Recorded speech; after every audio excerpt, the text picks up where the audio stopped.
I'd like to begin, above all, to thank you for the very kind introduction, certainly. Okay, to begin with, I stammer. I've always stammered. All of these interruptions between words, the spaces between words, and of course, the loudness of the gaps between them. All of this has, of course, been part and parcel of my own communication, and it's been part and parcel of the life that I've lived. Many times we see that these repetitions of certain syllables, the spaces between them, or any of that, tend to speak louder than the logic of the words in themselves. And that really lies the crux of the matter. With stammering, of course, it's a matter of communication, it's a blocking to the communication. But more than anything here, what we can find is really the perception of the outside of language and its means being more important than its own content, and of course the natural consequences that come with that. Like most people who stammer in most societies, if not all of them, I've faced bullying, I've faced harassment, etc., for, of course, not being able to put myself forward in the most, let us say, extroverted or the most concise manner. In this way, it was not the problem of external perception that really aggravated things, but rather the internalization of the external. The internalization of the external in the context of really feeling this limitation on oneself, feeling the limitation and the unwillingness to accept that which one is.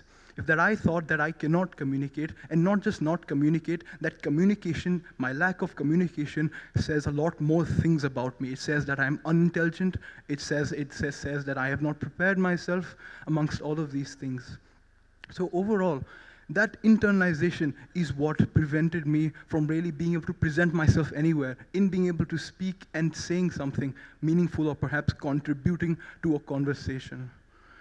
Now, one moment that I would really like to single out here, the moment where I really saw what I would call a breakthrough, was the personal discovery of music.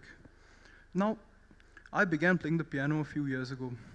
Music itself, at that point of time, seemed to me an alternate source of expression, an alternate way to say perhaps abstract things. Of course, it's not as concrete as speaking language, but it's a form of that, something more subtle. And I thought, I can't speak myself, at least maybe I can play music and say something to people, something that may mean something to them.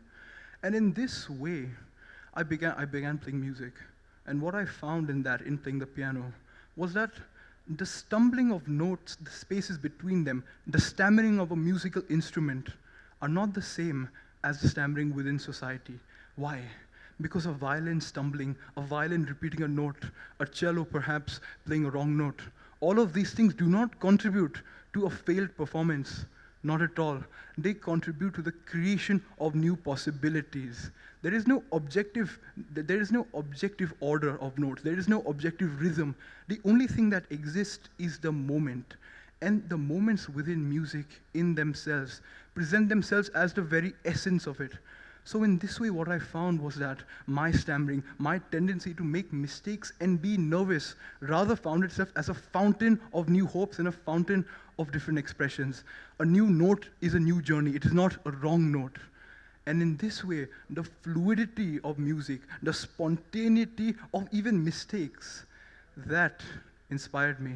And it inspired me to write music, it inspired me to improvise music, and of course I've recorded considerable music in the last few years, written considerable music, which has received some reception, let's say some popular reception. But in any case, what it has meant to me more than anything else really is this new attitude and new vision to life, that is the permutations and combinations of the spontaneity of a performance.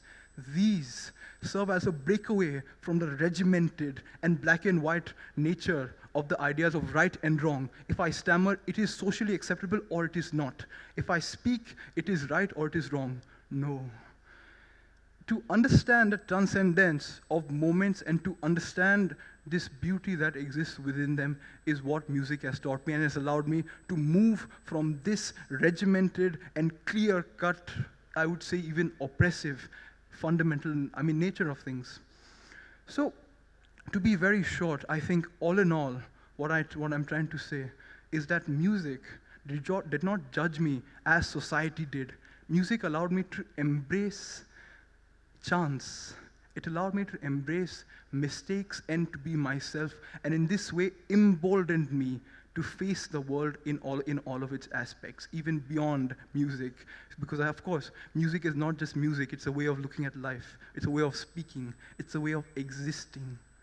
And this really was, I would say, what I took away from this entire experience of being someone who stammers, someone who found this refuge within music and used that, of course, to improve as a speaker, to improve as a communicator, and become a confident person.